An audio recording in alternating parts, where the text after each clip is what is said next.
디지털 금융 혁신 전략에 대해서 간단히 말씀을 드리겠습니다.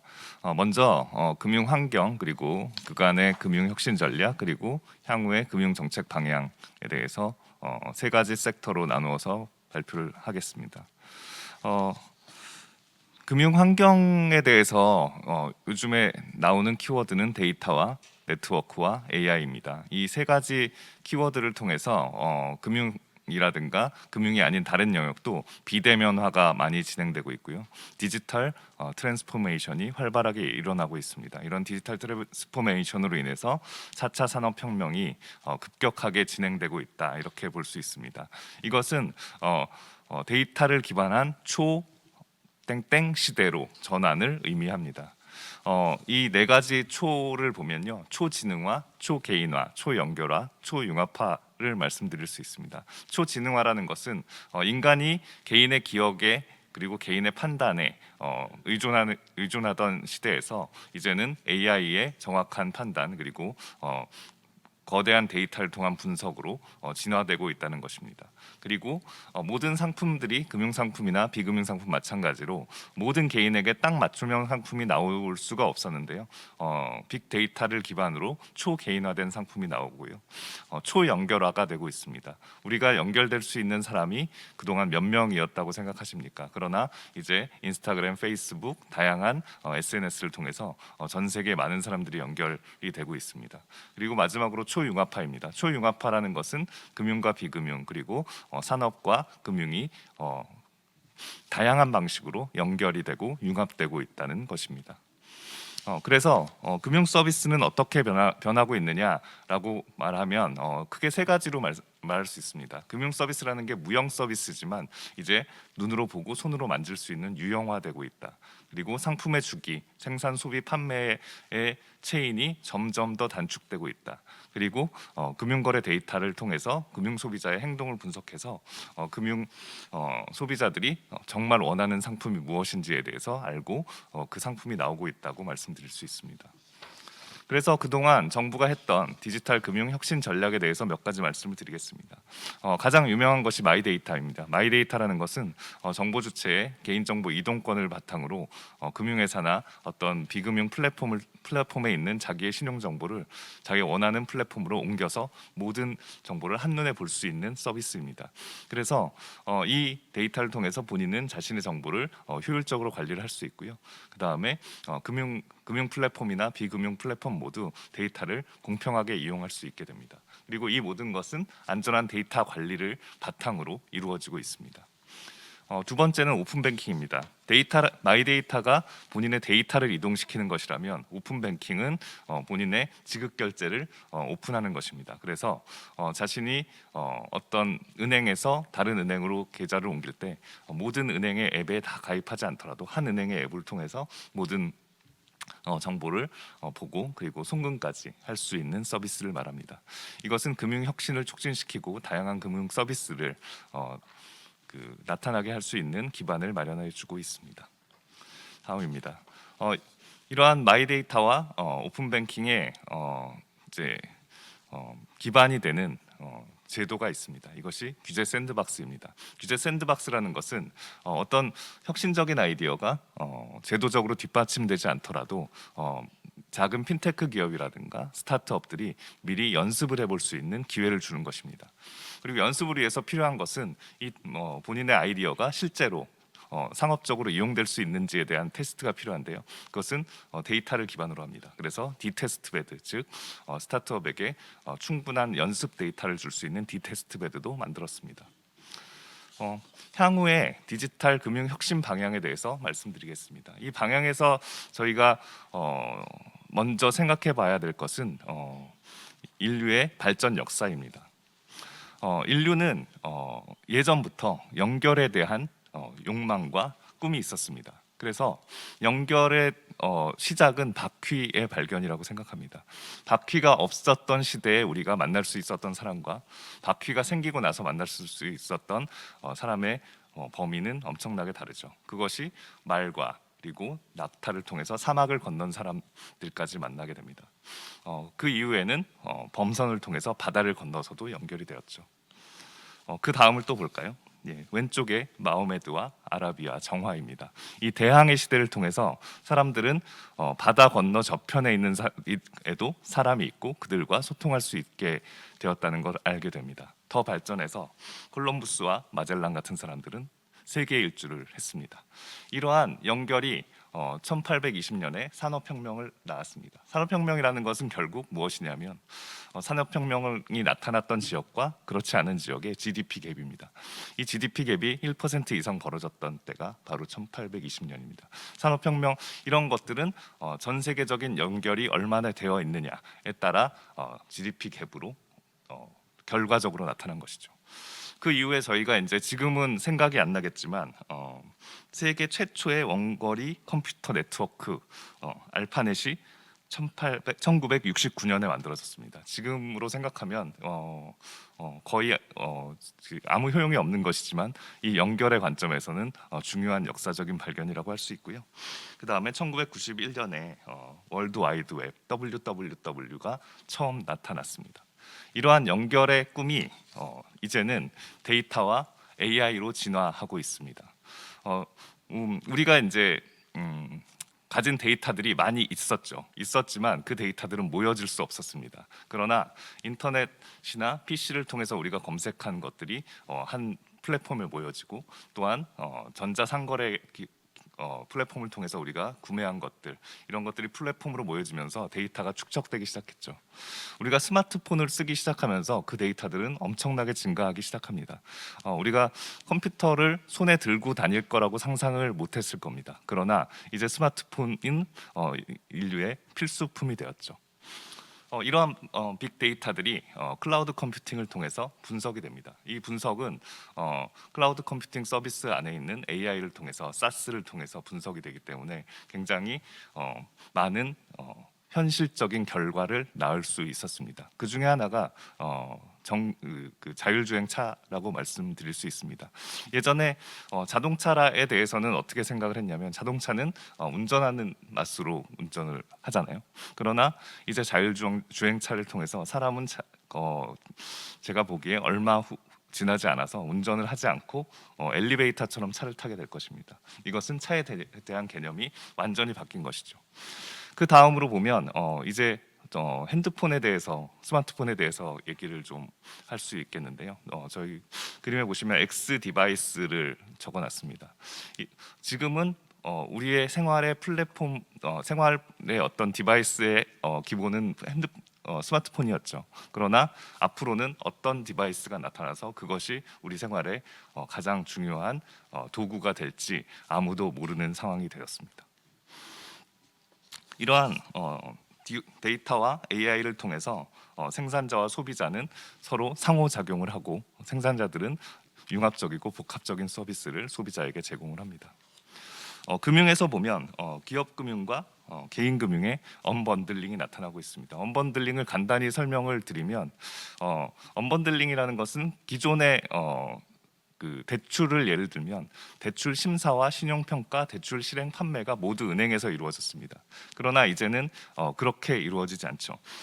대한신용평가를 통해서 은행이 아닌 곳에서도 신용평가를 하게 되고요. 대출 심사도 지정대리인이나 이런 서비스를 통해서 은행이 아닌 분이 대출 심사에 참여를 하고 있습니다. 실제로 은행이 대출 실행을 하지만 대출에 대한 판매 채널이 꼭 은행의 점포나 은행의 앱은 아닙니다. 다른 앱을 통해서 대출 상품을 구매하기도 하죠. 이런 것은 개인 금융이나 기업 금융 모두에서 나타나고 있습니다. 카카오의 사례를 보면 카카오는 이런 언번들링을 통해서 다시 리번들링을 하고 있습니다. 예를 들어서 카카오가 메신저, SNS, 패션, 증권, 은행, 간편송금 이런 것들을 다 하고 있습니다. 송금과 뱅킹이라는 부분을 띄어냈고요. 그 다음에 메신저와 쇼핑을 띄어내서 그것을 다시 리번들링하는 사례로 나타나고 있는 것입니다. 미국에서는 스퀘어라는 기업이 이런 것들을 똑같이 하고 있습니다. 이런 디지털 금융에 대해서 우리나라가 얼마나 받아들일 수 있느냐, 이 숫자를 보시면 우리나라의 디지털 활용도 그리고 금융 활용도가 굉장히 높은 것을 알 수 있습니다. 그래서 데이터 수집과 결합과 활용 이런 것들이 우리나라의 생태계를 조성하는데 데이터 생태계를 조성하는데 굉장히 중요하고요. 이런 모든 것들은 정보 보호라는 기반을 통해서 이루어져야 하겠습니다. 또한 AI는 클라우드 컴퓨팅을 통해서 이루어지고 있지만 이러한 이제 그 AI의 분석이 AI 분석 그리고 AI 활용이 그 UX UI를 통해서 소비자에게 쉽게 전달되는 그런 상황입니다. 그래서 이 플랫폼을 통한 금융 서비스와 비금융 서비스는 어떻게 가까워지고 있냐면요. 금융사와 테크 기업이 서로의 방향을 향해 가고 있습니다. 테크 기업도 핀을 붙여서 금융 쪽으로 이동하고 있고요. 금융도 테크를 붙여서 비금융 쪽으로 이동하고 있고 두 플랫폼이 이제 앞으로는 그 완전히 평평한 운동장, 더 높고 평평한 운동장에서 플랫폼 경쟁을 하게 될 것으로 보여집니다. 네. 다음은 이제 오늘 다른 분들이 좀 더 자세히 말씀을 해주시겠지만 가상자산, 디파이, CBDC에 대해서 간단히 말씀을 드리면 최근 FRB에서 Assessment of Risk of Financial Stability from Crypto Offset 이런 보고서가 나왔습니다. 2월에 나왔는데요. 여기서는 이제 가상자산이나 스테이블 코인 그리고 디파이에 대해서 어떤 리스크를 점검해 봐야 하는가 이런 얘기들을 하고 있습니다. 이 얘기를 제가 간단히 얘기하면서 오늘의 발표를 마치려고 하는데요. 가상자산 같은 경우에는 예전에는 기존 금융시장과의 상관계수가 그렇게 높지 않았습니다. 그러나 최근에 이제 움직임을 보시면 굉장히 연결성이 강화되고 있고요. 그래서 효과적인 규제와 감독이 필요하다 이런 얘기를 하고 있습니다. 그리고 시장 규모가 점점 커지고 있기 때문에 지금 최근 이제 가격은 좀 떨어지고 있지만 가격 하락할 때 네거티브 웰스 이펙트가 굉장히 크게 나타날 수 있다 이렇게 얘기를 하고 있습니다. 그래서 경제 전반에 영향을 미칠 수 있는 리스크가 있다. 그리고 이용자들이 이 상품에 대한 정확한 이해가 그렇게 많진 않다, 충분하진 않다고 보여집니다. 그래서 투자자 보호에 대한 의구심이 계속 있는 상황입니다. 이제 더 큰 문제점은 이런 것들을 감독할 수 있는 신뢰할 수 있는 데이터가 크게 나올 수가 없다. 구조적으로 신뢰할 수 있는 데이터가 뽑아내기 어렵다는 문제가 있습니다. 스테이블 코인 관련해서는 실제로 준비 자산이 제대로 확보되어 있는가 이런 문제들 그리고 발행 주체에 대한 공시 그리고 만기나 유동성 불일치 이런 문제들이 제기되고 있고요. 그리고 스테이블 코인이 이제 어떤 지불에 광범위하게 이용될 경우에는 신용 위험이나 유동성 위험 그리고 거버넌스 위험 이런 것들도 앞으로 대두될 수 있지 않겠나 하는 이제 고민이 있습니다. 다음으로 디파이 같은 경우에서는 디파이가 굉장히 큰 레버리지를 제공함으로써 과도한 신용 창출이 이루어지고 있지 않나. 근데 이게 디레버리징 될 때 이러한 위험에 대해서 소비자들이 그리고 금융 시스템 전체적인 위험이 좀 있지 않을까 이런 걱정이 있습니다. 그리고 이제 디파이 같은 경우는 과연 규제 의무를 누가 준수해야 하는가 이런 문제들도 고민스러운 부분이고요. 그다음에 디파이에서 나타나는 사이버 보안 사고, 디파이에서는 오픈 소스를 사용하기 때문에 사이버 보안 사고에 대해서도 굉장히 취약한 문제가 있습니다. 네. 다음으로 CBDC에 대해서 간단히 말씀을 드리면 최근에 이제 FRB에서도 CBDC를 어떻게 할 것인지에 대해서 많이 고민을 하고 있더라고요. 그것들을 좀 보면 일단 금융 시스템 안정성 문제에 대한 고민입니다. 이제 시중의 예금이 이제 CBDC 쪽으로 대량 유출될 경우에 어떻게 할겠냐 이런 것들이 이제 FRB가 고민하는 부분인 것 같고, 그다음에 개인정보 보호 문제, 빅브라더 문제, 그리고 금융 범죄에 노출될 수 있는 문제 이거에 대해서도 충분한 보완책을 마련해야 될 필요가 있다 이런 얘기들이 많이 나오고 있고요. 그다음에 이제 결제 시스템에 대한 안정성 그리고 리사일런스 이런 부분들에 대한 고민들이 있는 것 같습니다. 예, 이런 정도로 이제 가상자산에 대해서 좀 말씀을 드렸고요. 네. 그 다음에는 이제 새로운 디지털 금융 환경에 대해서 말씀을 드리겠습니다. 아이폰이나 전기 자동차를 통해서 많은 회사들이 발전했고 성장을 했고 많은 분들이 일자리를 얻게 되었습니다. 아이폰 관련해서 애플뿐 아니라 삼성, LG, 노키아, 전기 자동차에 대해서는 뭐 테슬라 등등 이런 이제 그 새로운 기술 혁명을 통해서 많은 상품과 일자리가 창출이 됐죠. 근데 디지털 금융에 대해서는 아직까지 좀 물음표인 것 같습니다. 그것이 앞으로 어떻게 전개될지는 우리의 앞으로의 노력과 우리의 상상력에 따라 이 디지털 금융을 통한 어떤 이제 일자리 창출 그리고 국가 발전이 이루어지지 않을까 이런 생각을 합니다. 감사합니다. 네, 잘 들었습니다. 금융위원회 박주영 금융혁신 과장님의 키 노트였고요. 세션 2의 첫 포문을 아주 잘 열어주신 것 같은데 이노 예. 교수님께서는 어떻게 들으셨어요? 예, 너무 어려운 내용을 쉽게 잘 설명해 주신 것 같습니다.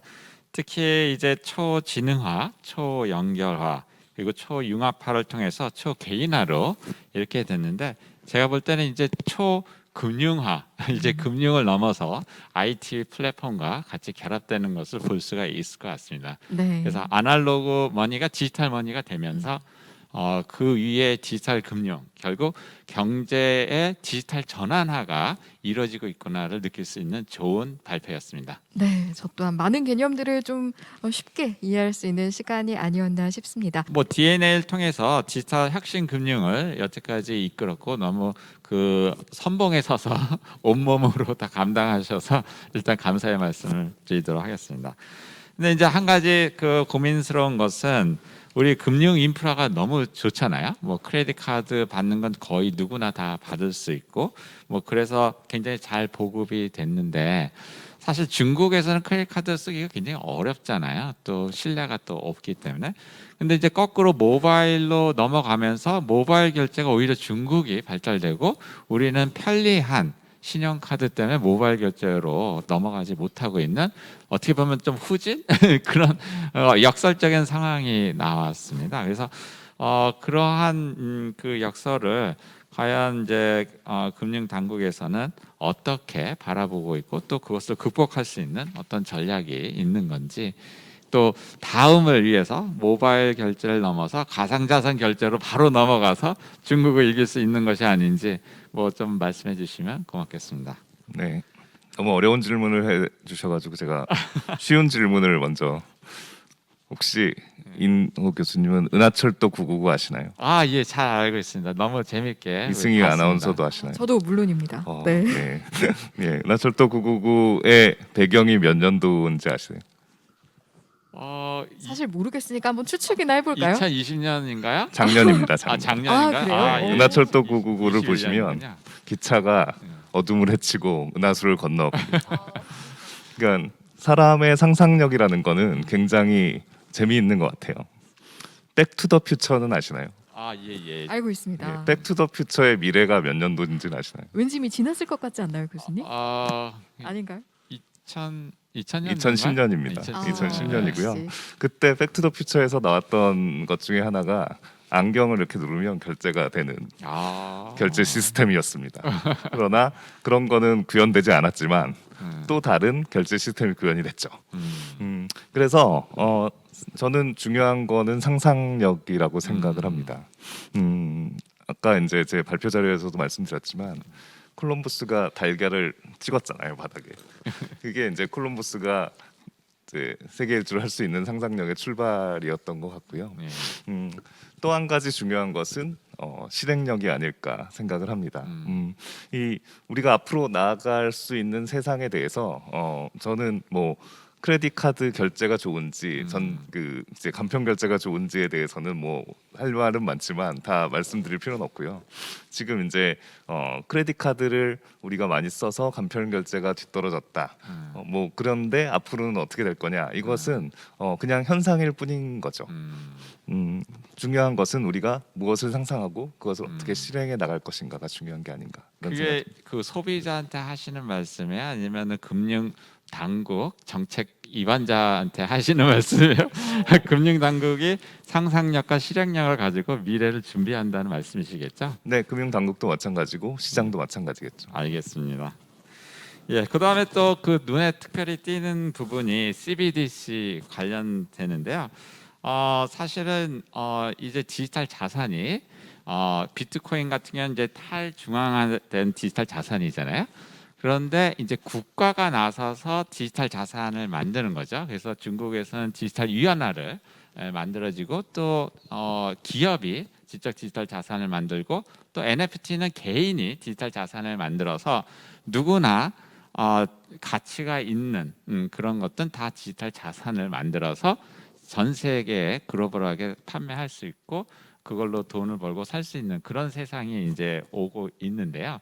그래서 국가가 특히 나서서 만든 디지털 자산인 CBDC가 굉장히 기대가 되는데요. 그러면 기존에 있던 CBDC가 나오면 기존의 금융, 특히 뭐 은행이라든지 또 뭐 금융 또 여러 가지 증권이라든지 뭐 여러 가지 변화가 있을 것 같아요. 어떻게 보면은 은행에 저축했던 돈이 개인의 핸드폰 안에 들어오게 되면 수탁이 줄어들 수도 있고 또 IT 기업 입장에서는 더 이상 은행 어카운트가 필요 없잖아요. 그렇게 되면 더 IT 기업들이 더 확장하는데 또 도움이 될 수도 있고 또 이 CBDC가 우리나라에 머물지 않고 글로벌하게 또 쓰이는 거잖아요. 그러다 보면 디지털 위안화 같은 경우는 그걸 이제 목적으로 해서 좀 그 새로운 기축 통화 역할을 좀 하고 싶어 하는 것도 좀 있는 것 같은데 그러한 핀텍 기업에 미치는 영향 또 그걸로 인한 어떤 나의 프라이버시가 노출되는 이런 혼란스러운 것들 이런 것들은 혹시 어떻게 예상되고 준비를 대응 전략은 준비돼 있나요? CBDC는 이제 그 세계적인 그 논의 사항을 좀 모니터링을 해야 될 것 같습니다. 예. 통화에 대한 이제 파워를 어디가 가질 것인가 이런 것들이 좀 복합적으로 얽혀 있는 문제여서, 그러니까 실제로 얘기하는 것과 다른 나라들이 진짜 할 것이 무엇인지에 대해서는 다양한 관점에서의 모니터링이 필요할 것 같고요. 실현 가능성에 대해서는. 그런데 하여튼 이제 제가 아까도 말씀드렸지만 일단 이제 FRB에서는 금융기관의 자금 중개 기능을 약화시키지 않는 방식으로 도입해야 한다라고 얘기를 했고요. 또 이제 개인 정보 보호나 빅브라더 문제 이런 문제들이 일어나지 않을 수 있도록 하는 방안이 필요할 거고, 그 다음에 이제 디지털 격차, 디지털 디바이스가 그 디지털 격차가 일어나지 않도록 좀 노력을 해야 되지 않겠나 하는 생각은 듭니다. 그러나 뭐 이 CBDC의 실제 도입 여부는 좀 더 국제적인 동향을 모니터링해야 될 필요가 있다. 이런 생각. 예. 근데 이제 그게 너무 시기가 늦어버리면 중국 관광객들이 들어오거나 또는 중국 은행에 우리가 직접 CBDC를 대출을 받는다거나 이러면은 속국이 되는 거 아니냐, 경제 통화 주권을 지킬 수 있냐, 뭐 이런 우려도 많이 있는 것 같아요. 걱정하는 사람들이 많이 있는 것 같아요. 상상력은 중요한 거니까. 예, 알겠습니다.